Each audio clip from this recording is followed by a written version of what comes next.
The second question that we address today is on a completely different subject, the one that inevitably is very important for all of us. It has to do with health. Also on the subject of seeking instruction in the Bible.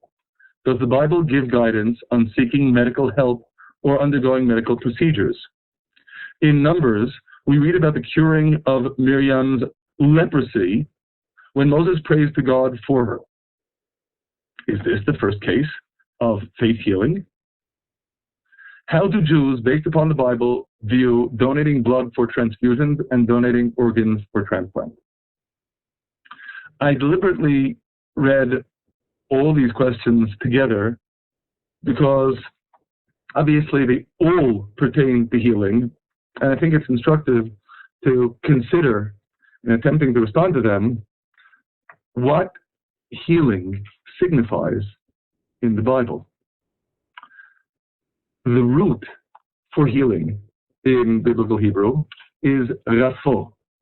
That is, for the Hebraicists among you, resh, pei, aleph, are the root letters.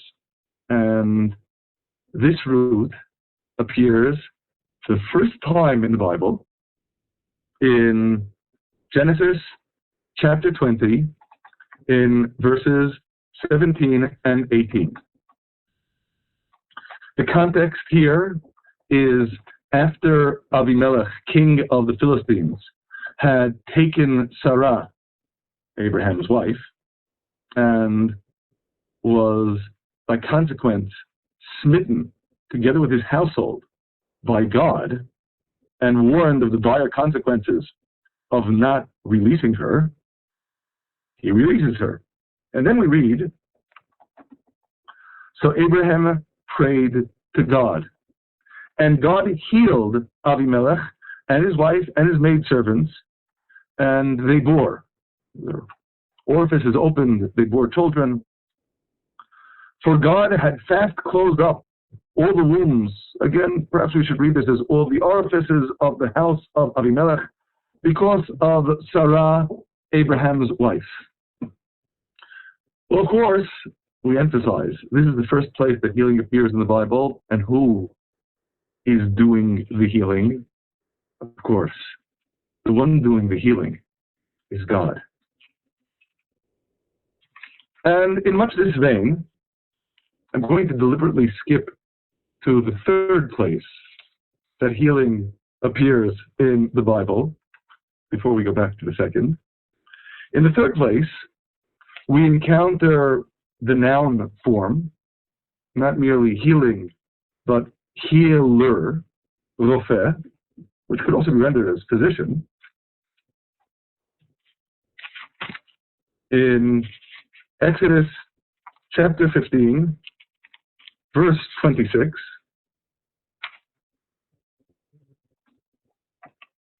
we read the following proposition by God to Israel.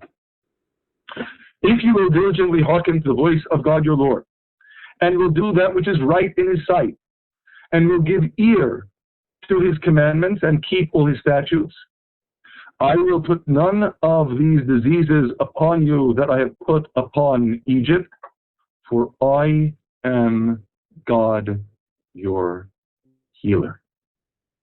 So here we encounter, again, the noun, and again, it's talking about God. God is the one who bestows healing. But again, I reiterate, I conveniently skipped the second place where healing appears in Scripture. And here's also a noun, healers or physicians. And here it's talking about people.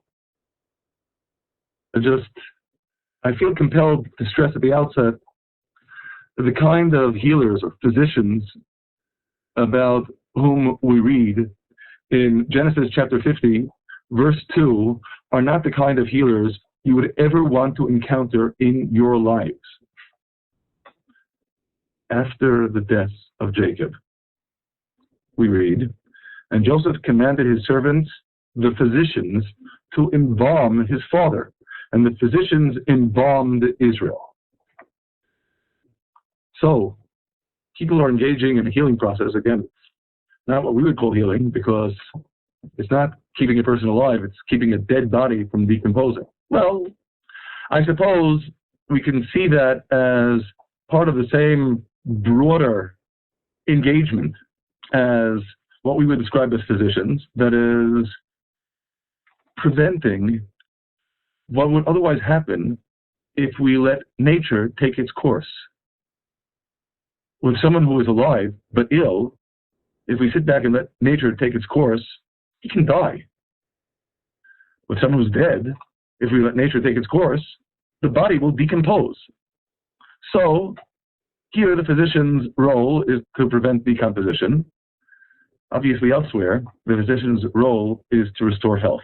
And that brings me critically to the fourth place in the Bible where we encounter healing.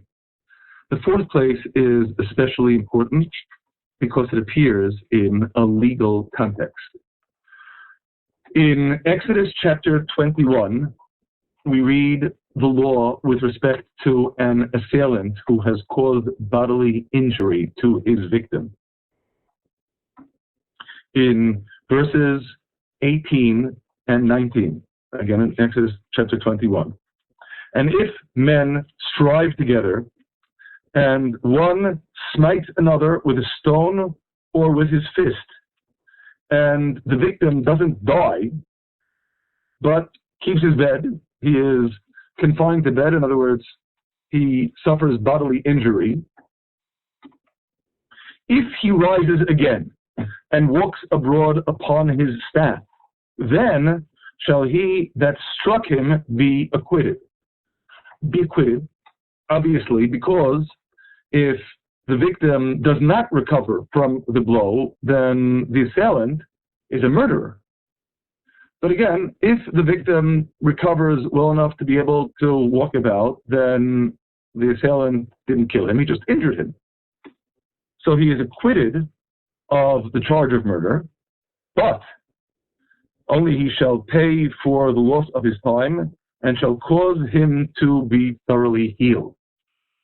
The loss of time, meaning he needs to pay compensation for the lost work time of the victim. Obviously, he wasn't able to work when he was convalescing from his injury.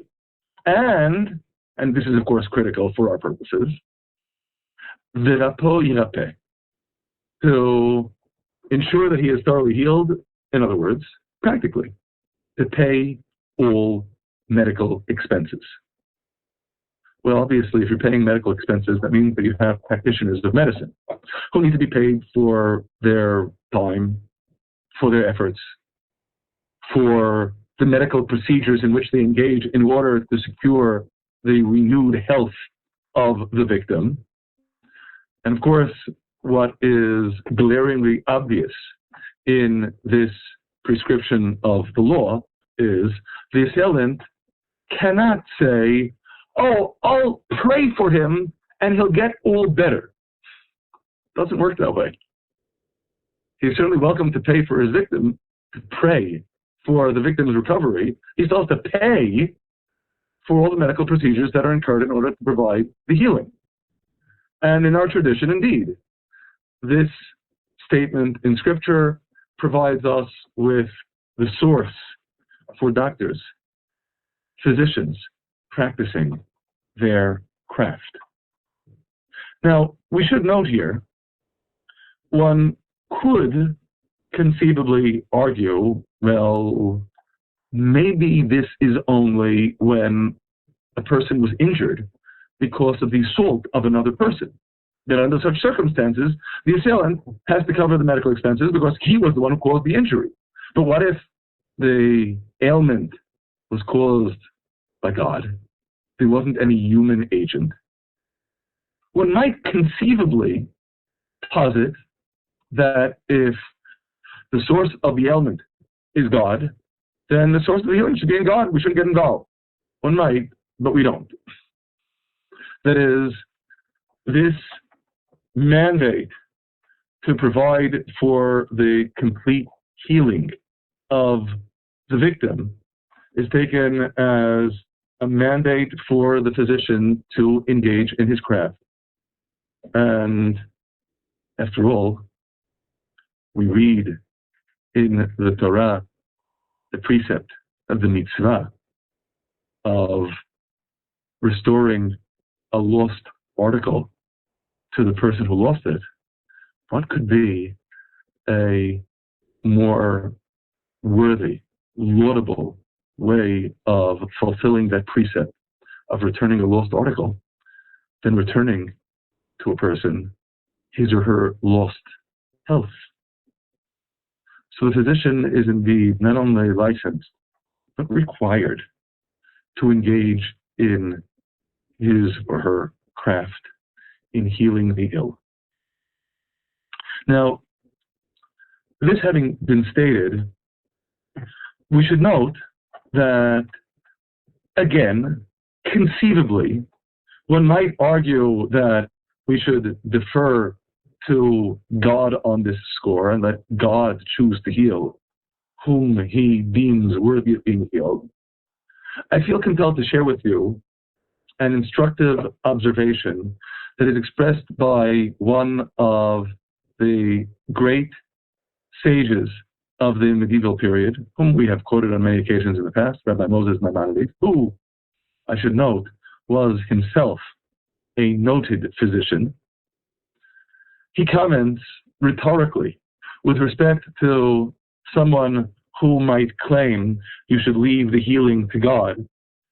Would we then say that if a person is suffering from the illness of hunger, which is definitely an illness, not only that, it can be fatal if a person doesn't eat, shall we say he should just wait for God to feed him? And if he goes and procures food for himself, then he has shunned God and ceased to look to God for his salvation? Answers the rabbi, of course not. Rather, when he seeks the food to sustain himself, he thanks God. Indeed, every time we eat anything, we thank God. We say blessings of thanks to God for having provided us with that sustenance. He thanks God for having provided him with the means to ameliorate his hunger. He doesn't sit back and wait for God to fill his mouth. The same thing is true with disease. God bids us to be proactive. Arguably, it would be far, far easier, on the one hand, to tell us, forget about God and just do everything on your own.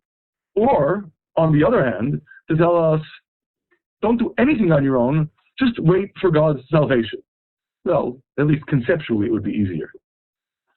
But what the Bible demands of us with these words, to provide for the healing of the one who is ailing, is the mandate, on the one hand, to entirely trust in God.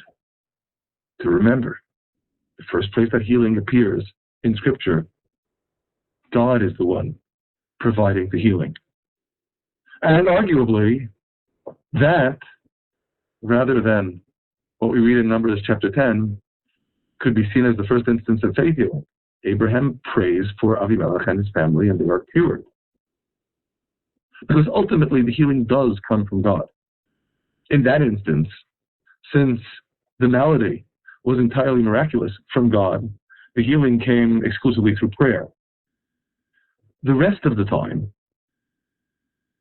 we indeed trust in God for our healing, but simultaneously, we expend all of our efforts to make ourselves worthy receptacles of God's grace in being healed, by taking the medicine, by engaging in the medical procedures, and all the time praying, God, may this thing that I am doing, may this medicine that I am consuming be the healing that comes from you. Because all healing, ultimately, after all, comes exclusively from God. So there is this relentless tension. We strive to heal all those who are ailing, even as we believe that in the final analysis, that healing comes from God. And maybe that helps to inform our understanding of one additional verse that I feel compelled to share with you from the second book of Chronicles, chapter 16, verse 12, describing King Asa of Judah. And Asa, in the 39th year of his reign, was diseased in his feet until his disease became severe. And here we get the words of rebuke. Yet in his disease he did not seek God, but the physicians.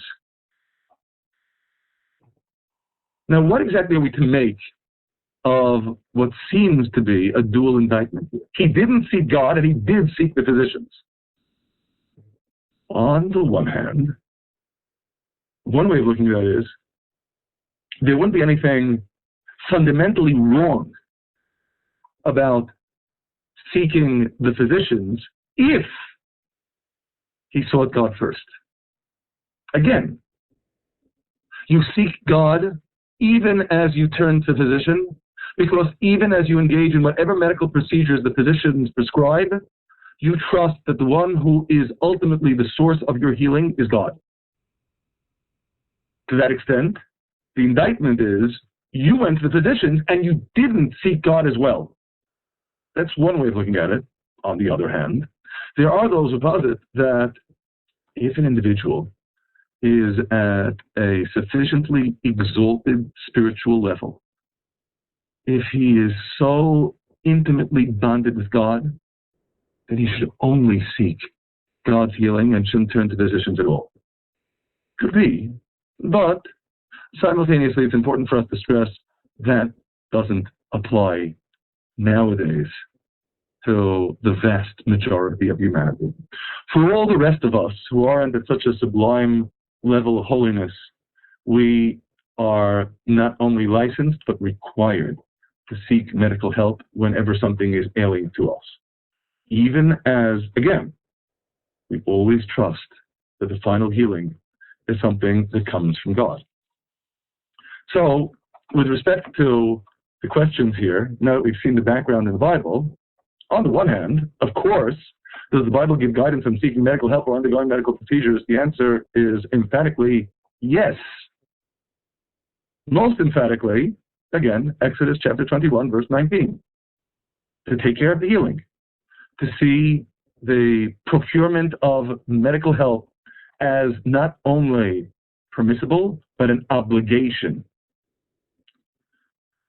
And of course, in that vein, with respect to the curing of Miriam's leprosy when Moses praised God for her, I feel compelled to make the same point that I made with respect to Abraham praying to God in what might be deemed the first instance of faith healing in the Bible, in Genesis chapter 20.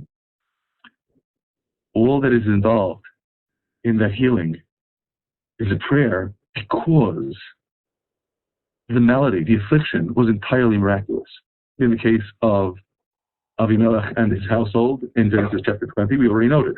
In the case of Miriam, her being smitten by, I prefer to use the Hebrew, sara'at, is as punishment for her having spoken inappropriately of her brother Moses. Leprosy is a poor translation, an artifact of the translations of the Torah into Greek and Latin. Sara'at, certainly as it pertained to Miriam, is a spiritual affliction. It was indeed a miraculous affliction that was brought upon Miriam as punishment by God. So, of course, under the circumstances, the only way to ameliorate that affliction is by turning to God in prayer.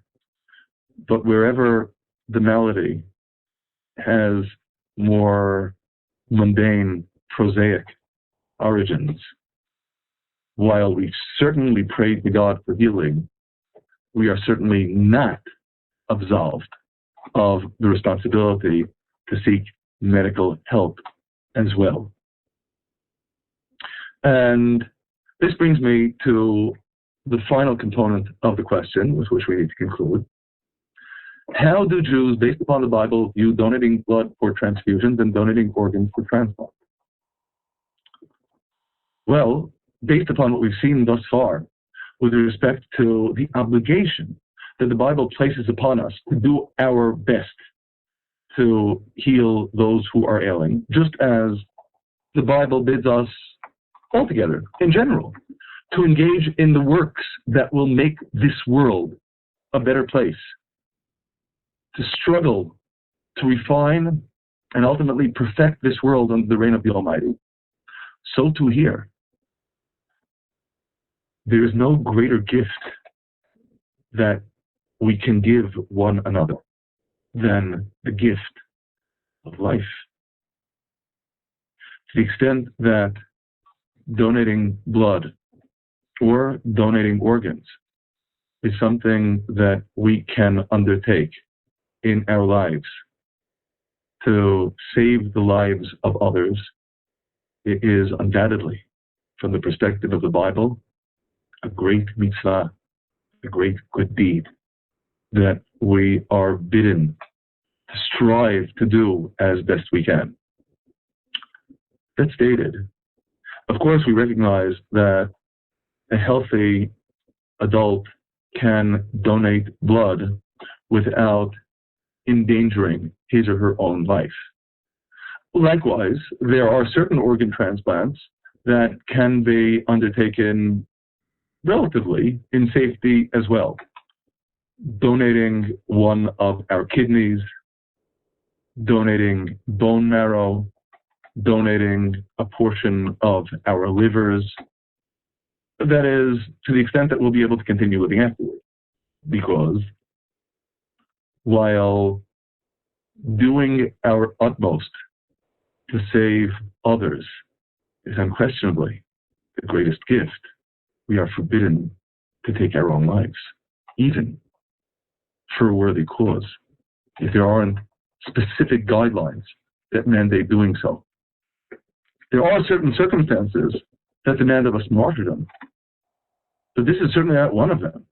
On the contrary, one of the circumstances that mandates martyrdom in our tradition is if you are held captive and told either you kill so-and-so or we'll kill you.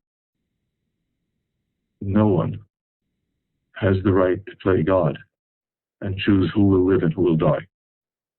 We don't take our own lives, but we will submit to martyrdom in order to avoid a violation of the prohibition of murder. Likewise, reversing the question, one is not permitted to forfeit one's own life in order to save another by offering one's organs for transplant, if the consequence will be death. And inevitably, this question does arise in all of its complexities, its ferocious complexities, when we consider the question of organ transplant with respect to those organs without which no one can survive. Again, you can donate a kidney and live. You can donate bone marrow and live. You can even donate part of your liver and live. You cannot donate your heart and live. Only the recipient will, if all goes well, survive that procedure. The donor will not. Which inevitably forces us to confront the thorny question of when does life end? Now, this is a very complex issue, and I am not going to make any attempt whatsoever to resolve it here. It is a question for the most dedicated students of the Bible and biblical law to deliberate over and to reach the appropriate conclusions, and it's by no means a simple question. If the donor is deemed to be already deceased, in which case you can't save the donor's life anyway, then transplanting his organs is again the greatest mitzvah, saving a life, the greatest good deed, saving the lives of the recipients of those organs that will be transplanted. If, however, the donor is deemed to still be alive, even if the donor only has a few hours of life left, taking out the donor's heart, killing him, is an act of murder. To the extent that you are at all familiar with the question of organ donation in Jewish tradition, this is the crux of the question. Again, we strive to our utmost to be godly. God reveals himself to us by acts of giving, and we strive likewise to give as much as we can. Giving the gift of life is the greatest gift of all. But while striving to be godly, we don't attempt to play God, to decide who shall live and who shall die. So again, the critical question, is the donor already dead? If so, you're not saving a life anyway by refraining from engaging in the transplant. You can only save lives by taking the organs of the deceased donor and transplanting them into living people. But if the donor is still alive, we are emphatically not utilitarians. We don't gauge the value of life in quantitative terms. We don't say, well, the recipient has the potential to live decades. The donor will be dead in a matter of hours. That's not our decision to make. That's placing a value on human life. That is the ultimate travesty. Indeed, in our tradition, if an enemy takes a number of people captive and says, okay, choose among yourselves, give us a victim and we'll kill him. And if you don't choose a victim, we'll kill all of you. What's the verdict? We're not choosing a victim. Even if the consequence is that all of them will be put to death. We don't play God ever. If we would, consider. You have an array of patients. One needs a heart transplant, 2 need lung transplants, 2 others need kidney transplants. Can you take a perfectly healthy person, kill him in order to harvest his organs? After all, just 1 person died, and you saved 5. You can save even more than 5. No. That's an act of murder, and it will never be condoned. Again, we strive to be godly. We do not strive to play God. That's the critical distinction that needs to be drawn. It is giving of ourselves to the full extent that we can, but not succumbing to a utilitarian view where we deem one life valuable and another life not. This is the challenge. It's a challenge, I submit, that on manifold planes applies throughout our lives. Maybe most graphically for the physicians, but really in various contexts to all of us. Strive with all our hearts and souls to be godly and to be godly dispensers, giving as best we can, but to never strive to play God, to arrogate to ourselves an authority that we don't have. And so, again, healing the sick is the sacred responsibility that God gives us.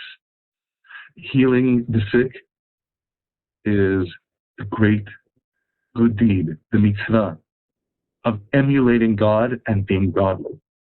It doesn't excuse playing God. May we indeed integrate godliness, true godliness, not the counterfeit brand, true godliness, into our lives in every way possible. God bless you.